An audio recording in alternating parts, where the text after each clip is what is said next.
What's up, guys? Okay, so I know I've put up like a million videos this week, and it's funny too because my content calendar was supposed to be completely cleared, but this is the most videos I've ever put out in a week, and there's a reason for that. It's because we've got a bunch of exciting news about Grand Theft Auto 6. A lot of it you guys already know, but there's still some stuff I haven't talked to you about yet. And what is that? We've got like a potential venue for Trailer 3 that I haven't really seen many people talk about yet. We've got a new study on what you guys are willing to pay for this game, and we've also got some data that honestly proves Rockstar is just really on another freaking planet when it comes to how they promote their games and really just comparing them to every other studio out there. You'll see it's pretty crazy how being silent has marketed them passively. And it's kind of scary to see what would happen if they didn't do that and started to market themselves. Like I've said in previous videos, this game's bigger than Elvis. You know, that's something I always say. Anyways, let's get into it. So first up, and this is one I think is probably the most exciting, there's a new rumor going around that PlayStation is doing a State of Play on May 24th.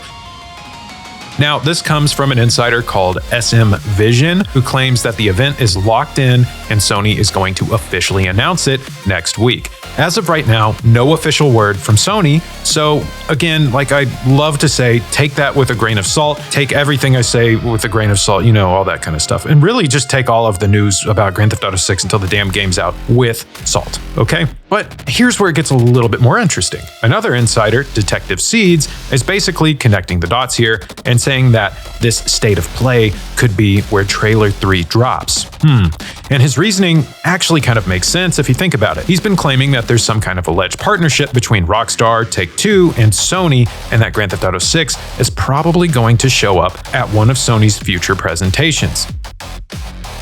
Also, he's saying that the trailer is going to drop before pre-orders go live. Again, this is all coming from insiders, not from Rockstar themselves. So salt, lots and lots of salt. But what happens when you put this whole timeline together? Pre-orders, well, they're rumored to open up on May 18th. That's just 3 days from now, with the promotional window running through May 21st, which we got from that leaked Best Buy affiliate email, plus Tom Henderson backing it up. If the trailer does drop before pre-orders, that puts us at, well, today, Friday, Saturday, or Sunday, and I don't know how realistic that is. Or, and this is kind of making my brain hurt here a little, but maybe the timeline of the trailer, you know, when it lands at this State of Play on May 24th, maybe that's when it's going to happen, and then pre-orders are part of a longer campaign. I have said in a previous video, it's possible that pre-orders open up on the 18th this Monday with like a screenshot or something and a trailer comes later. Either way, it doesn't matter. Something is happening this month. Something. I really think so. There's just too much going on around here. And I know all of us in the Grand Theft Auto 6 community, there's kind of been this mass hysteria going on right now to where we're trying to speak things into existence. But the earnings call, everyone loves to point to the earnings call, and that 6 months out before release, they've never had nothing happen around that earnings call.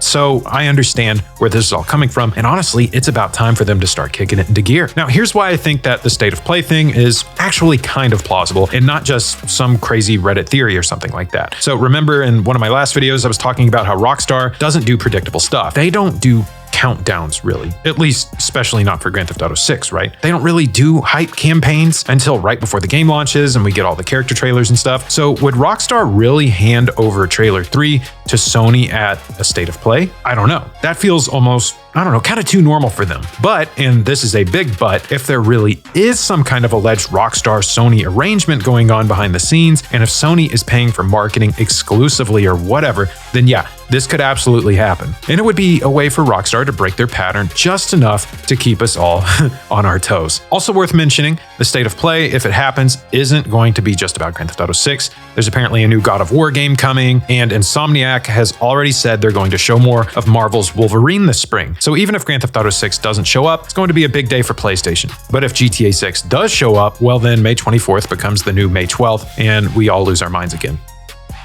There you go. There's another speculative date on when the trailer could come out. We've had now the 12th, the 15th, the 18th, and the 26th. Throw the 24th on there. And again, all of these dates could be completely and totally wrong, but they seem to be the most likely. So just pick a date. Like I said in a previous video, it's like having a scratch off. It's kind of fun to just pick a date, have fun with it. That, or just don't engage with this stuff at all, and just when stuff pops out, that's when it's out. I find that to be probably the healthier option. But I do appreciate you guys watching the videos, just saying. Okay, moving on to something else, and this is going to get the comment section going probably, maybe, I think, hopefully. really. There's a new study out from a company called First Look, and they surveyed 2,000 gamers, 1,000 in the UK and 1,000 in the US. And they asked them basically, what do you think Grand Theft Auto 6 is going to cost, and what would you actually pay for it? And the results are kind of all over the place. The average expected price came out to be about $78 in the US. That's 76 pounds in the UK. So gamers are already mentally preparing to break that $70 ceiling that we've had for the last few years. And you know, that tracks. Everything is getting more expensive. Why would the biggest video game of all time be an exception, right? But here's where it gets spicy. They asked people, would you pay $100? And almost 60% of people said that is way too expensive, but then 40% said it would be fair. So you've got this huge split in the community. Most people think $100 is highway robbery, but a pretty significant chunk of people are like, yeah, I'd pay for it, whatever, man, you know? So I don't know. I mean, personally, I would pay $100 for Grand Theft Auto 6, and honestly, I get both sides of that. I think there's kind of some sort of mental thing that happens though when you have something cost 3 numbers instead of 2. The CEO of First Look, his name's Eden Chen, he said something pretty interesting. He said that Take-Two has, quote, unprecedented pricing power on this title, which, yeah, no kidding. They could probably charge $120 and people would still buy it. That same article points out that 94% of the people surveyed said they're going to play Grand Theft Auto 6 regardless. 94%. Like, Rockstar could announce tomorrow that the game's going to cost $200 in the blood of your firstborn child, and most of these people would still pre-order on Monday. So a question I want to ask you guys, and please let me know in the comments, what is your personal price ceiling when it comes to this game? What's the most you are willing to pay for a game and not feel ripped off? And I'm sure it's different between different titles. How much are you willing to pay for Grand Theft Auto 6? What's your max? Is there a number that you just absolutely wouldn't go past? Because I know a lot of us have bought previous Rockstar titles like 3 or 4 times. I don't know. I'm just curious. What's your price max? And no, I don't work for the companies, and I'm not trying to feel you out to figure out how much we could charge you or anything like that. It ain't like that. Personally, I think $70 would be the price that Grand Theft Auto 6 should cost, because they're going to recoup their investment big time on shark cards with Grand Theft Auto Online. But $80? I don't know. That feels just expensive enough, but just cheap enough. I don't know. $80 kind of feels like the sweet spot for a game as massive as Grand Theft Auto 6. If you're going to be the biggest, baddest, best game in the industry, I'll pay $80 for you. But that could set a very bad precedent for other games moving forward. I don't know. What do you think about that? This is kind of a spicy, controversial topic. Okay, last story here, and then I'm going to let you guys go so you can have a great weekend. And this one, I think, actually backs up something I've been saying in the last few videos. So there's this data tracking thing called Screen Share, right? It's a partnership between Screen Engine and The Wrap. And what they do is they track the 10 most talked about pieces of entertainment every single week. Movies, shows, games, all that crap. They lump it all together and they rank it by how much of the conversation each one is taking up. And for the first week of May, here's the top of the chart. Star Wars, The Mandalorian, and Grogu was number 1 at 4.74% of all entertainment mentions. Devil Wears Prada 2 was right behind at 4.37%. Then you had Michael Jackson's biopic, then the Super Mario Galaxy movie, then Avengers Doomsday, Mortal Kombat 2, and then at number 7, Grand Theft Auto 6 at 2.22%. So at first, that looks like Grand Theft Auto 6 is getting smoked, right? Like, that's what this article is even leading you to believe. It's like Grand Theft Auto 6 is not even the most talked about entertainment thing, but that's misleading.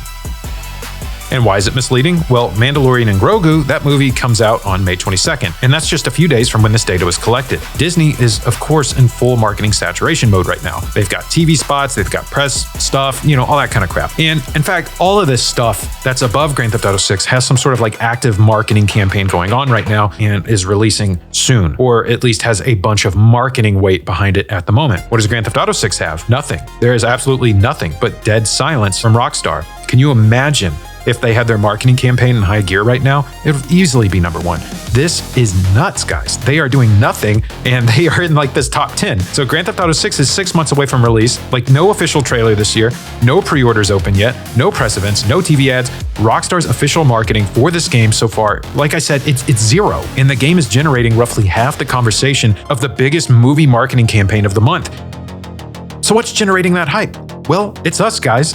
It's the leaked Best Buy email stuff. It's the guys on Reddit, YouTube, and Twitter, and the charting of planetary positions and Nostradamus, all that stuff. This is what's generating that 2.22% of all entertainment conversation in America. This is not normal, okay? This is not how this is supposed to work. Like I said in one of the previous videos, the silence is part of their marketing. And now we have actual data that really proves it. And Rockstar, I don't know what they're doing. They're probably in a back room smoking a cigar somewhere, doing absolutely nothing, publicly, of course, and they're still in the top 10 of the entire entertainment industry. Movies, TV shows, games, all of it. They are operating at a level that nobody else in the industry can come close to touching. And that's why I keep saying when trailer 3 finally does happen, whether it's tomorrow, whether it's May 24th, 26th, whatever, it could be in June, whatever, any date between now and the game releasing, maybe even a couple of days after, I like to say, it's going to be the biggest moment in gaming history because all of this pressure has been building for over a year now and there hasn't been a release. And when that release happens, man, it's going to explode. Don't picture that or you'll go to dirty places. Things are going to get sticky when trailer 3 launches is all I'm going to say.